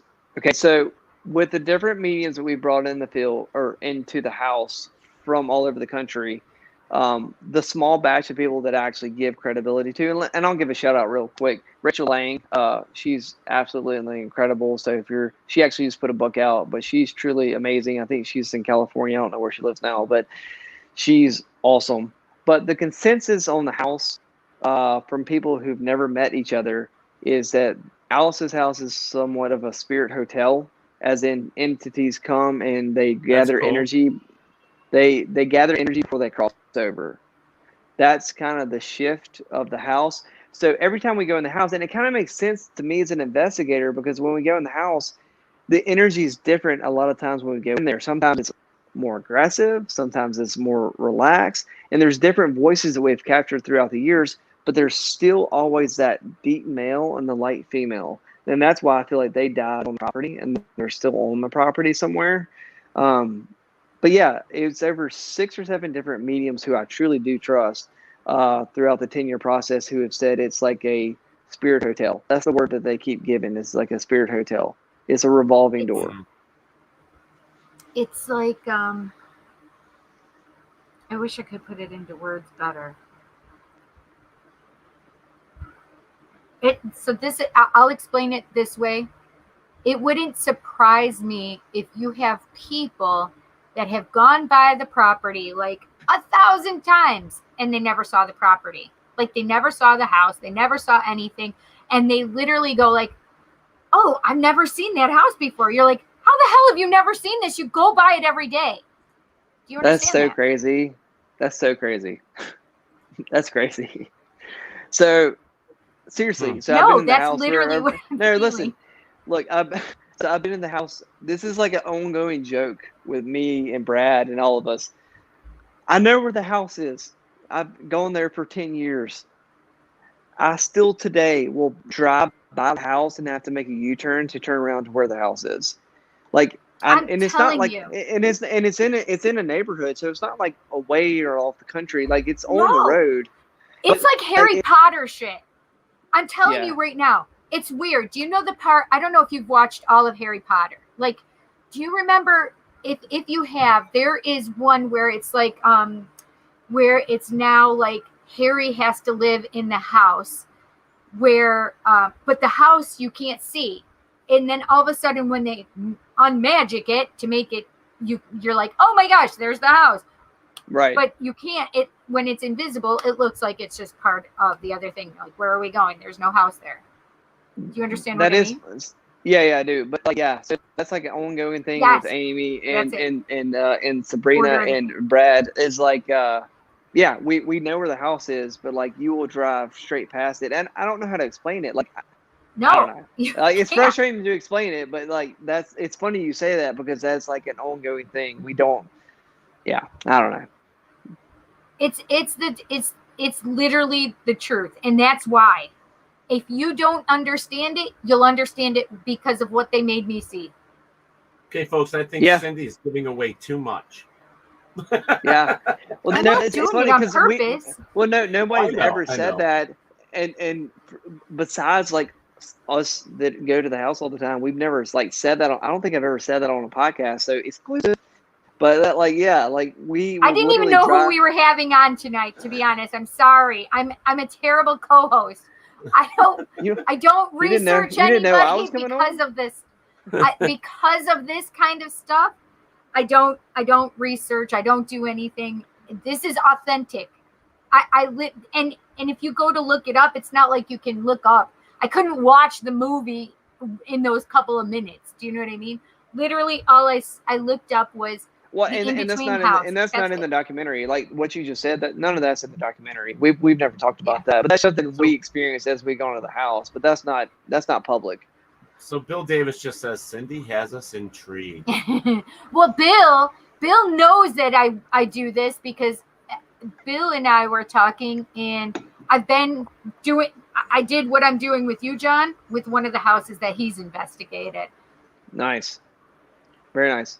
It's cool to see, but I mean, yeah, this is just authentic stuff. But yeah, we've never talked about that. But yeah, good stuff. What's the only reason I use Cindy is because I know how she works, and my team has never used anybody else that's been authentic as her. I guess is the word I should use.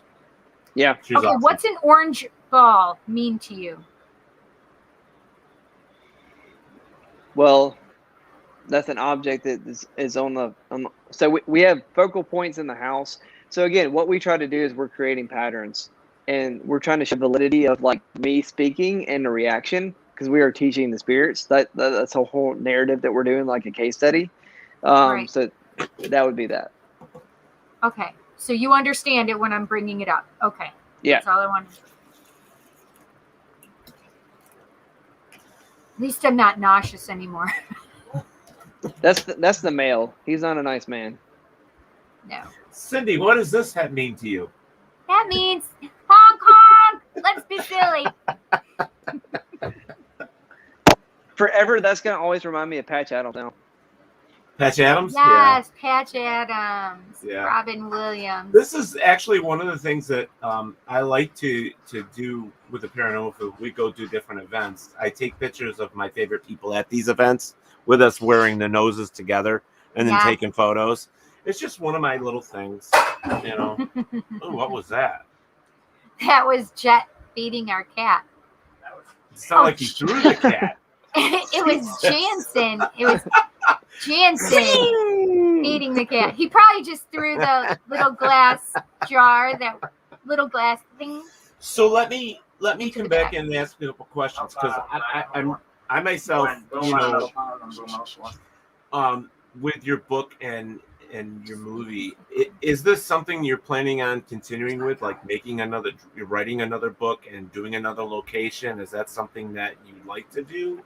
I mean, for the future, I mean, you've got a lot invested in this one, but I mean, you obviously are taking the time and doing the research to bring evidence, you know what I mean? That you consider real good evidence and stuff that people are going to look at, you know what I mean? To actually say, hey, this is the crap that we normally see. This is something that's valid.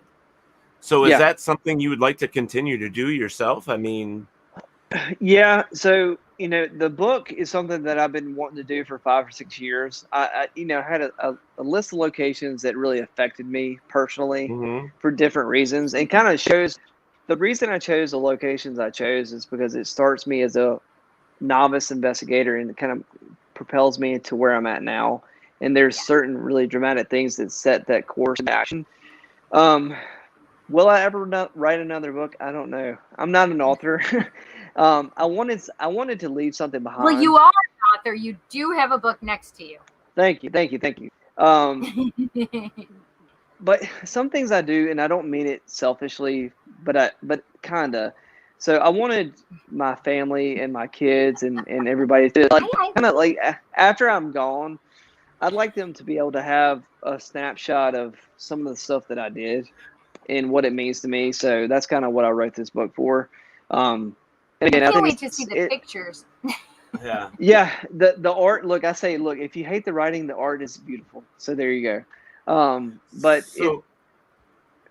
No, sorry. I was just going to say that I got a really weird message. This is from Red, from a friend of mine. He says, "Are you going to be in Natchez, Mississippi, with Brad for the Bigfoot birthday bash?" There's an event in Natchez. That's TBD. To be determined. I gotta see if my schedule's clear. I know Brad's going to that, so if my schedule's clear, then I'll be. That's an event. It's kind of like a small Paracon kind of thing.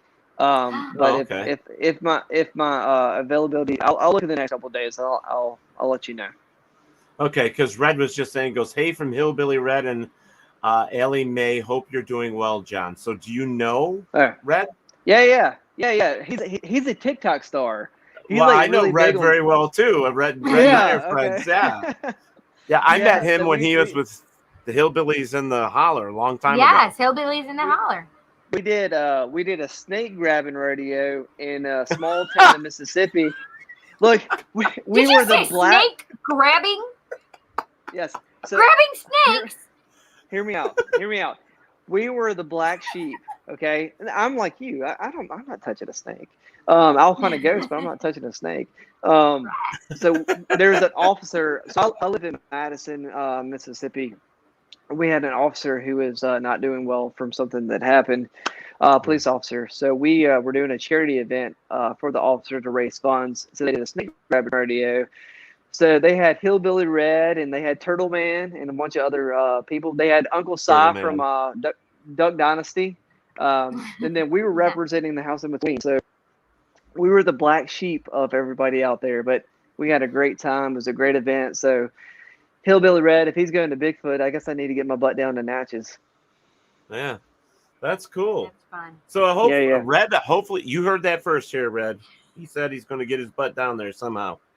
So he's going to get there. But yeah, Red and I've had him on the show, and Red is cool shit. I've been trying to get him to come up. I've been trying to get him to come to our Parafest.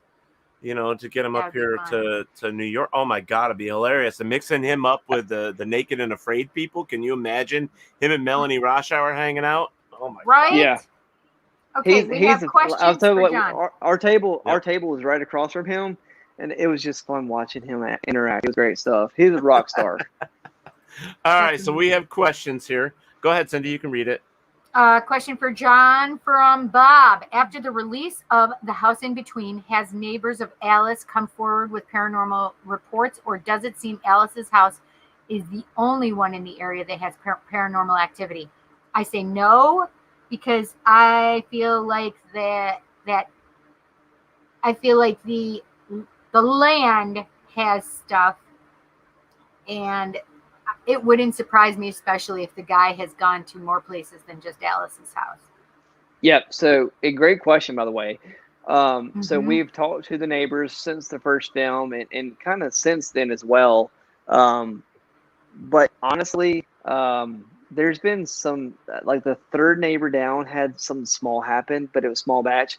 But to her right and to her left, it's interesting. If you watch the documentary, Kendall, again, with the cinematography, he does a great job of showing the tree line of Alice's property. And that is where the majority, 98% of the activity is happening right on that property, centered right around that land. All right, one more question here.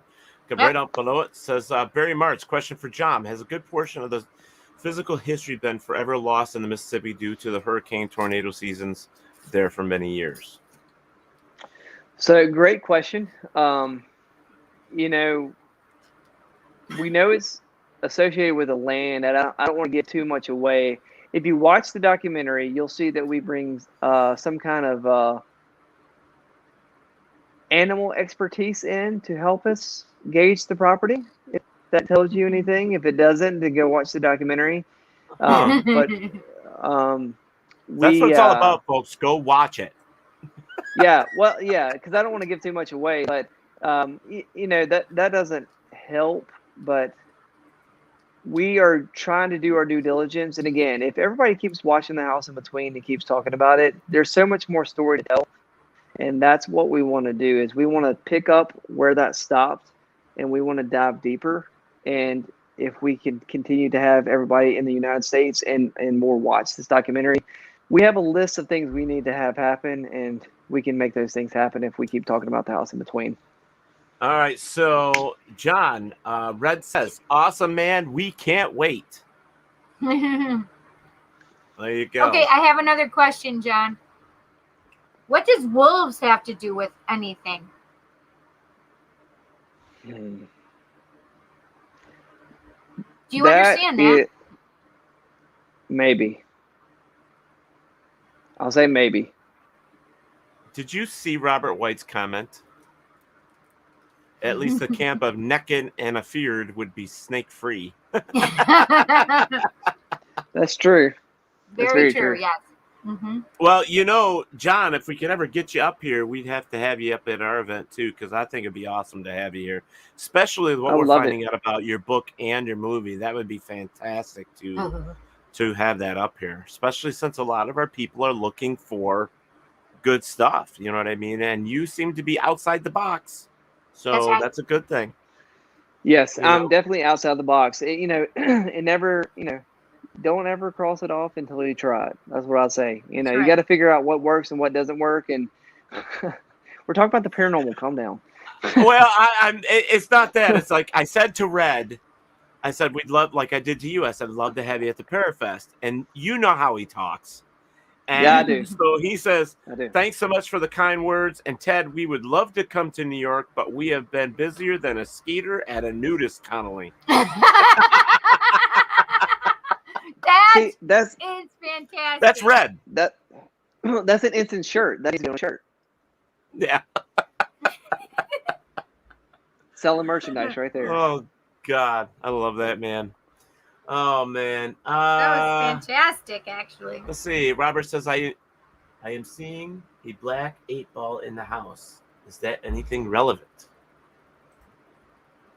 Not off the top of my head.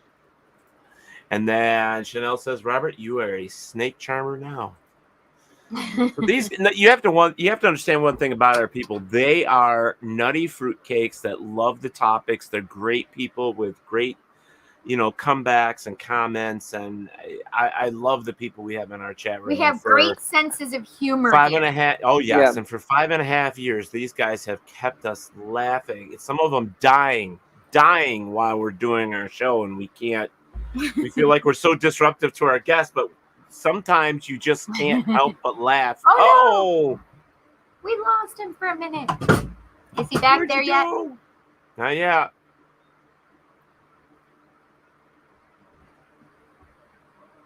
We lost him. Oh, there he is. Yay! There you are. It just kicked me off for no reason. I was like, what happened? There you go. Yeah, Robert's like, uh-oh. No, like what you're saying though, like out of the box, people who just they love life, right? And they just are excited about things. You don't ever want somebody to just be a yes person. You stay away from those people. You want people who challenge you, who ask questions, who are inquisitive, who just, and that's the world that we live in. And, and anytime that we can interact with those kind of people, I love it. And you are right. I need to get out and do more Paracons and introduce myself to people and high five people. And, I think anybody who supports what we do and watches the House in Between, thank y'all so much. And I remember seeing that. I think Steve was doing trailers of it a while back, right? Yeah. Yeah. And you know what? That photo, like what's behind your head there, that would be perfect on a t-shirt. Oh my gosh, yes, absolutely. See, make t-shirts, bring your book. So there you go. Make some money off of it. I know you didn't. It's not the intention, but look, I still got to pay the bills. Telling the story is important.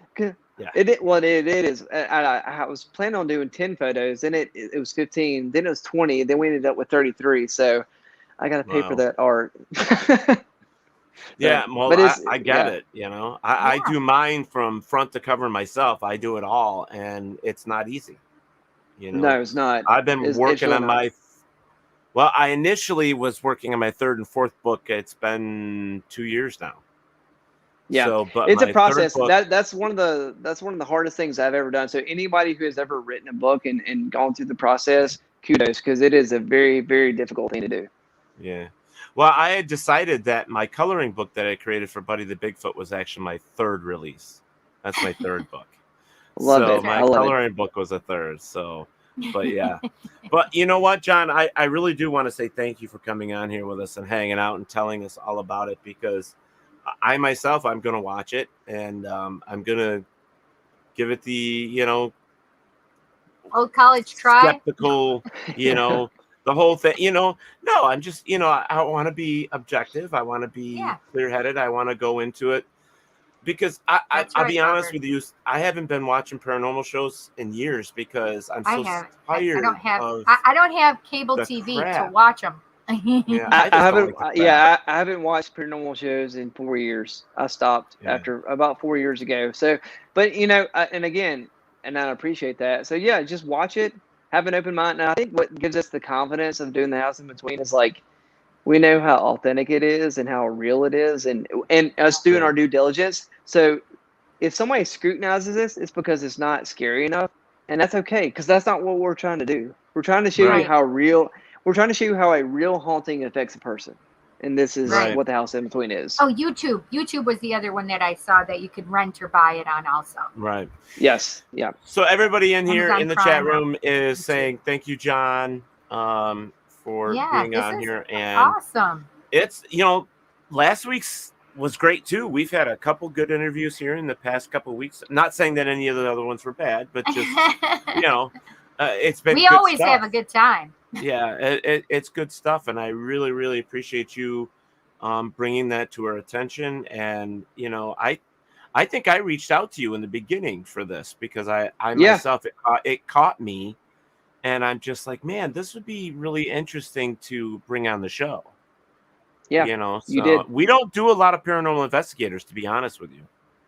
Well, cool. Well, thank y'all. I appreciate it. I do. Yeah. Bob says, pleasure, John. Really enjoyed listening.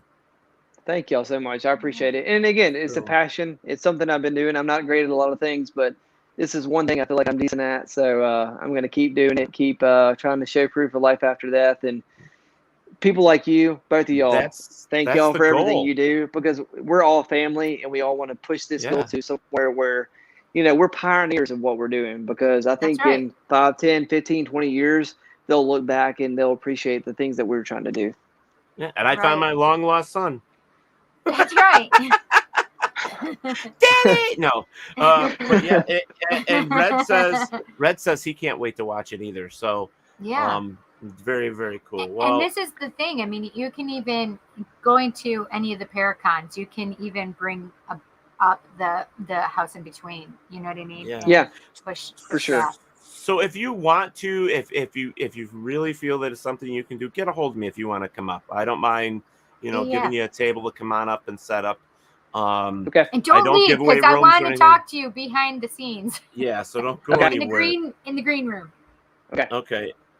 Next week, guys, I just want to tell you that we have an interesting fella that's going to be joining us. He used to be a part of the, he still is a part of the WLFE family. Lacrosse Ortiz will be here next Monday. And we're going to talk. He's got a lot of stuff from the indigenous side that we're going to be exploring, which we haven't had the opportunity to do before, which I think is going to be really, really cool. Really cool. Yeah. So guys, please make sure you check out next Monday. Please go one more time, go out and purchase. Well, watch the movie first, thehouseinbetween.com. That's right.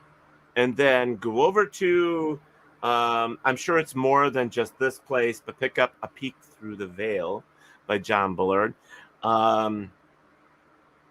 Definitely That's do that. Cindy, what do you got going on this week quickly so we can get out of here? What do you got? Yeah, so I have Tarot Tuesday Taco tomorrow. Tuesday. I'm so sad, Daddy. I have to tell you, I just want to look at myself in this camera right there and see my beautiful lashes, but I still can't put them on because I have this stupid eye infection thing that it's just not healing on my eyelid. So it's really annoying me. So I'm going to be lash free again tomorrow for Tarot Tuesday at 7 p.m. Eastern Standard Time. Okay. And then what the hell was that? Something just was thrown at me. Oh, my son threw. I'm like, oh my God, something just fell on me under my table. How did that happen? Because I forgot who. You didn't just throw something at me? What the hell is going on? Order A Peek Through the Veil and you'll find out. Let's see. And then Thursday I'll be doing catch up for the actually I'll probably do that tomorrow during the day if I can, if not Wednesday. But Thursday I'll do another or Sunday. Thursday or Sunday. I'm wishy-washy right now. Doing my all signs readings for the horoscopes. Perfect. Yes. All right. So for me coming up, I don't have anything going on this week. It's normal for me, which is very cool. Normal. I am going to say this, and I'm going to tell you at the same time, Cindy, because I haven't had the opportunity to tell you this. But October 6th and 7th, which is a Wednesday, Thursday, we will be investigating live, you guys, at a location. We know that I'm involved in this. Yes, we do. But I actually have 2 psychic mediums joining me. One from Where's My Sage? She's going to be joining us. Christy is going to be with us. And then Bigfoot guy, Mr. Mike Ann, will be joining us. So we're going to be investigating the alleyway building in Caledonia, New York, and the bowling alley across the way, because both places are having stuff going on. So we'll be doing some interesting. You can't tell me a thing. I'm not telling you a thing. But we're going to be doing some live stuff there, and then you get to see how we do it up close and personal. Yeah.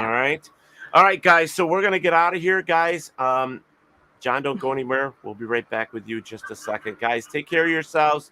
And remember, wherever there is darkness, there is always delight. Thank you for listening to Paratalk Radio with Ted Wolf and Psychic Cindy. Catch us next Monday for another fantastic guest. Please check out our show as well as others on the WLFE DB Radio Network. And remember, like, follow, and share with everyone. Join us at WLFE-DB.com for upcoming shows and so much more.